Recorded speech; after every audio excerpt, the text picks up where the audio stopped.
Hello and Assalamu alaikum. This video lecture is about the novel A Passage to India that is written by Edward Morgan Forster. This is going to be a series of videos in which we will cover this whole novel.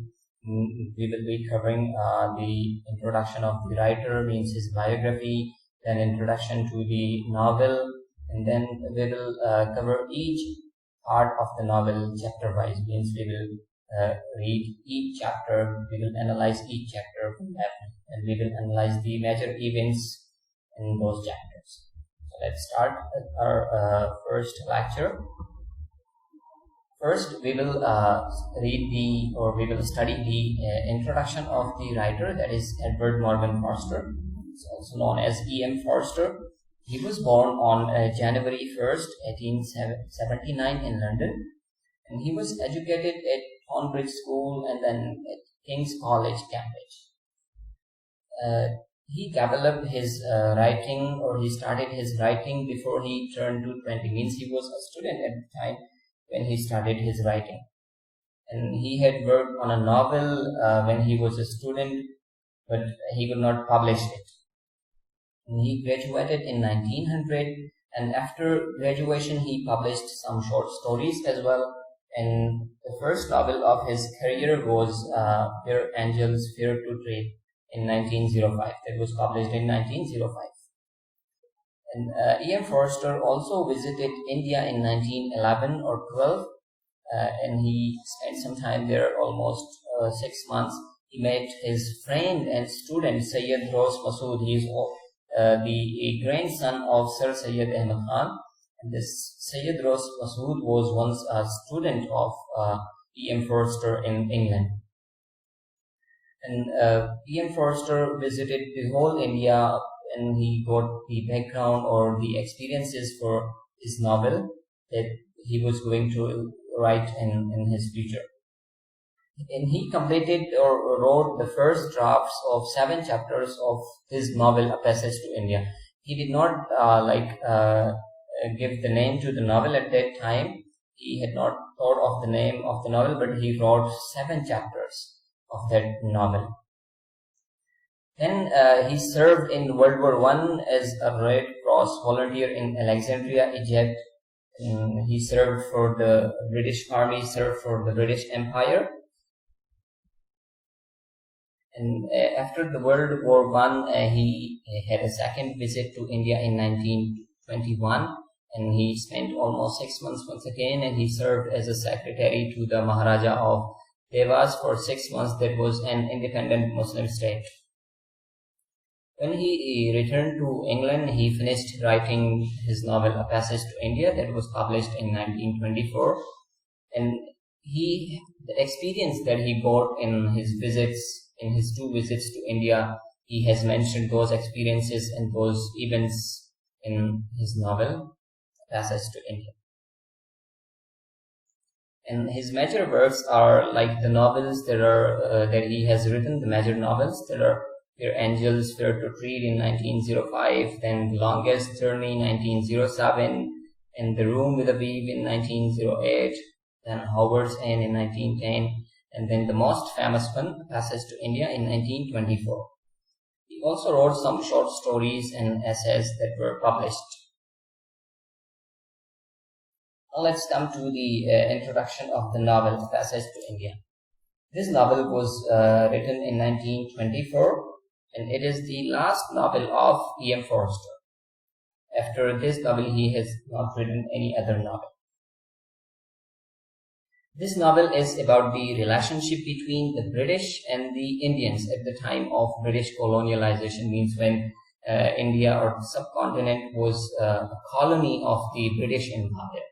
At that time, this novel depicts the relationship between the British and the Indians. And the question of how the Indians and the English people would connect as individuals while trapped in the web of colonialism has provided a background, a basis for this novel. This is quite famous novel, and it has also won 2 prestigious literary awards. The first one is James Ted Black Memorial Prize in 1924, and the second one is this award. That's quite strange and difficult name, probably in Latin or Italian language. The novel won these two awards in 1924. This novel is also listed in the 100 great works of 20th century English literature by the Modern Library. And the Time magazine also included the novel A Passage to India in its list of all-time 100 novels. This novel has three parts. The first one is Mosque, the second one is Caves, and the third one is Temple.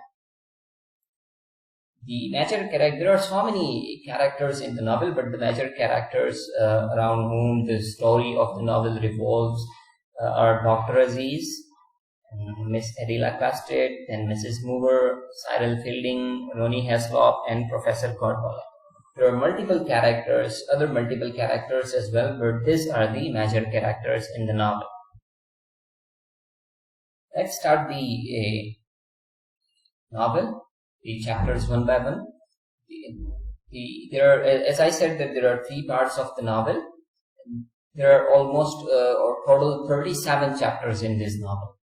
So the first chapter is about the setting of the novel. The setting of the novel is given like in which place the events of the story take place. The first line of the first sentence of the novel is, except for the Marabar caves, and they are 20 miles off the city of Chandrapur, presents nothing extraordinary.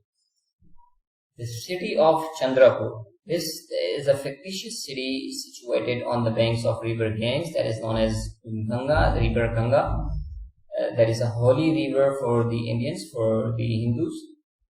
This city is a fictitious city, means this city does not exist in reality, but the writer has given a fictitious name to the city. And except for the Marabar caves. These Marabar caves, these are also the fictitious name for the caves that are Marabar caves that are situated in Bihar, India. The writer has modeled Marabar caves on the Barabar caves. The names of the caves are fictitious in this novel, that are Marabar caves. In chapter 1, all setting is given on. While in chapter 2, the real story of the novel starts, and some major characters are introduced in this chapter. The first character, the first major character that is introduced, that is Dr. Aziz. The novel or the second chapter starts with Dr. Aziz coming to his friends Mahmood Ali and Hamidullah for dinner. Dr. Aziz comes to the home of Hamidullah for taking dinner with his friends. And there, these friends have a discussion, and they're talking about the friendship between the English and the Indians. That how is the friendship between the English and the Indians? How can they be friends? Whether they can be friends or not. While Mahmood Ali thinks that it is impossible to be friend with an Englishman.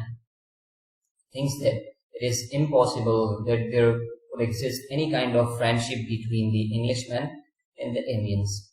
While Hamidullah thinks positive. Why he thinks positive? Because he gives his example of his own stay in London as a student. When he was a student, he was treated kindly by his friends in London. That's why he thinks positive, that they can be friends with Englishmen.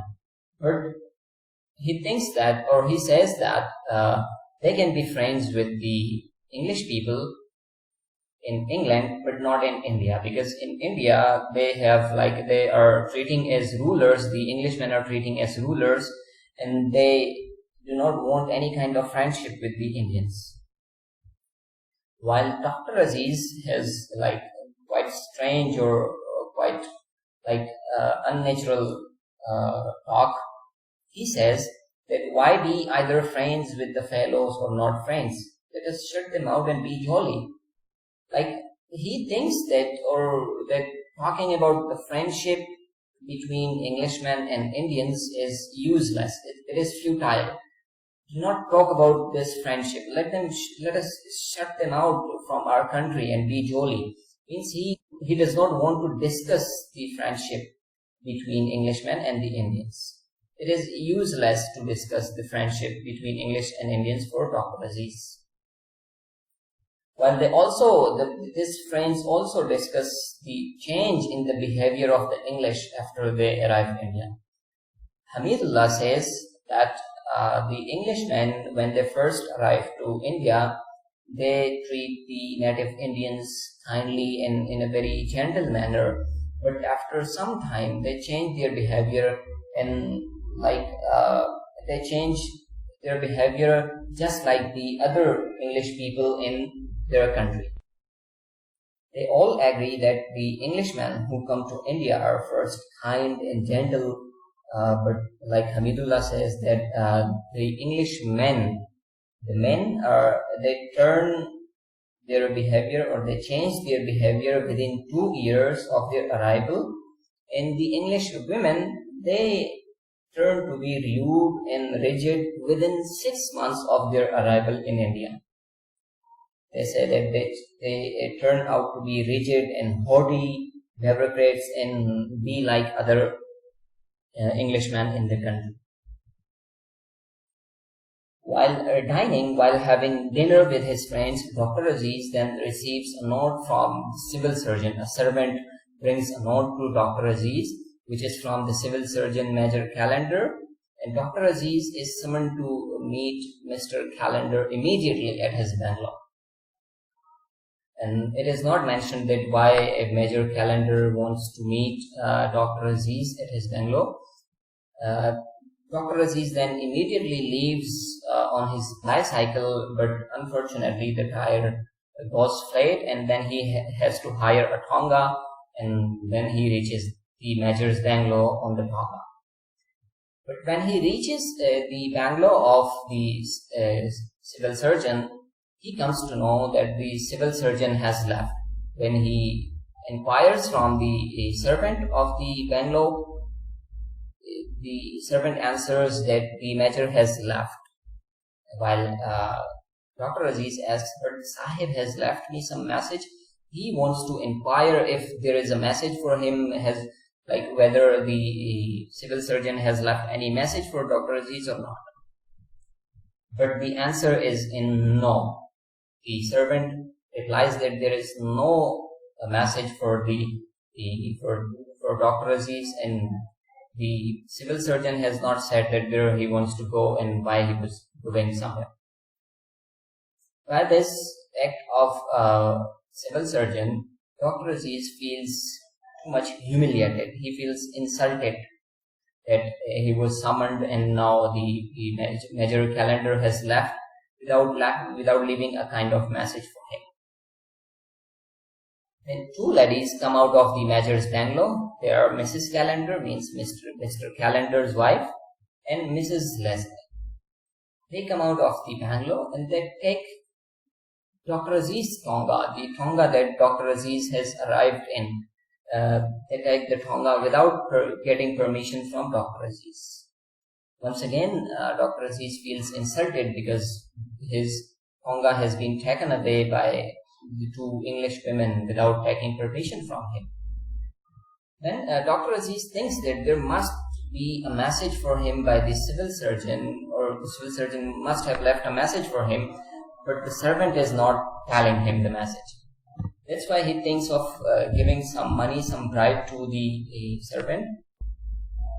But the answer is once again in no. The behavior of the servant is now quite gentle. He tells Dr. Aziz that there is no message for him. But when Dr. Aziz asks him, didn't he tell anything to you? Then the servant says that what the civil surgeon said was only Dame Aziz. The only words that the servant understood, the civil surgeon spoke were Dame Aziz. Once again, Dr. Aziz feels humiliated for this, and he walks to a nearby mosque to have some comfort. In the mosque, he sees an English woman in the mosque. When first Dr. Aziz arrives in the mosque, After a few moments, he sees an English woman there in the mosque. Seeing the English woman, he immediately shouts at her to take off her shoes, but on learning that she has already taken off her shoes, he apologizes her. The lady introduces herself as Mrs. Moore, who is the mother of the city magistrate, Ronnie Hislop. They both are surprised to know, like Dr. Aziz and Mrs. Moore, they are surprised to know that they have many things in common. What they have in common? Like Dr. Aziz married twice, but both the time his wives died, both of his wives have died, and he has 3 children. Same is the case with Mrs. Moore. She has married twice, but both of her husbands have died now, and she has also 3 children. Then Dr. Aziz tells Mrs. Moore what happened to him recently at the bungalow of Major Calendar. Dr. Aziz complains about the act of Major Calendar, Mr. Calendar, and then Mrs. Calendar. He complains about them and tells her that if she understands him or not. Then Mrs. Moore replies that I don't think I understand people very well. I only know whether I like or dislike them. Then Dr. Aziz tells her that then you are an Oriental. Oriental means like a person who thinks that the people of East are inferior, or who considers the people of East as inferior, or who thinks negatively about the people of East or Eastern people. We will discuss this Oriental or Orientalism in this novel in detail once we finish all the chapters of the novel. Then Dr. Aziz escorts Mrs. Moore to the Chandrapur Club, where the native Indians are not allowed. Even as guests, they are not allowed. This was all about chapter 2, in which the story has started taking place, and in which some major characters are introduced. Then in chapter 3, once again some characters are introduced, and most importantly, this chapter highlights the deep prejudice, the deep hatred among the English against the native Indians.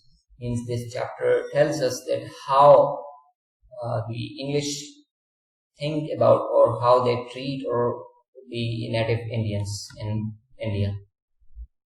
In this chapter, Miss Adela Custard is also introduced.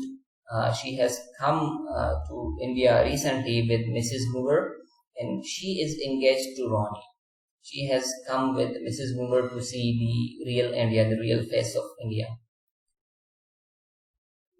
When Mrs. Moore comes back to the club from Dr. Aziz, she meets Adela there and some other people, mostly ladies at the club. When Miss Adela says that I want to see the real India, and Mr. Fielding says that try seeing Indians. Means if you want to see the real face of India, if you want to see the real India, then meet the native Indians. Try seeing Indians. When Adela expresses her desire to see or to meet the native Indians, then all the people, especially the ladies at the club, are shocked, and they all pass negative remarks about the Indians. Some suggest her to avoid meeting Indians at any cost, and one of them says that the kindest thing, Mrs. Calendar says that the kindest thing one can do to a native Indian is to let him die. Means this is the kindest act by anyone to do with a native Indian, is to let him die. Means they all pass negative remarks about the native Indians. Then Mr. Turton, when Adela says that she wants to meet the Indians, Mr. Turton, who is the civil administrator, proposes to arrange a bridge party. This bridge party, Mr. Turton, according to Mr. Turton, it is like a bridge. It will act as a bridge to bridge the gap or the gulf between the English and the Indians, between the Eastern and between the Western. When after this, Mrs. Moore with her son and with Adela leaves for her own home. On the way back to home, Mrs. Moore points out towards the mosque and mentions what happened there, and mentions that she met a person there. She mentions that she met a native Indian there in the mosque, while Ronnie was quite suspicious that who that man can be. But when they reach their home, Ronnie comes to know that the man his mother met at the mosque was Dr. Aziz, and he also learns that Dr. Aziz complained about the calendars. He complained about Mr. and Mrs. Calendar. Then Ronnie says that it is his duty to pass on Dr. Aziz's remarks to Mr. Calendar. Mrs. Moore disapproves it and made Ronnie promise not to tell Mr. Calendar, and Ronnie ultimately promises. But in return, Ronnie asks his mother, Mrs. Moore, not to discuss Dr. Aziz with Adila, as she will think that the English are not treating the Indians properly. This is the end of chapter 3, in which the behavior or the mentality or the psychology of the English people are given, that how they treat the native Indians, what they think about the native Indians. That's all for today's lecture. And if you have any confusion, if you have any problem, you can ask your questions in the comment section below, and we will resume our next lecture from chapter 4. Thank you.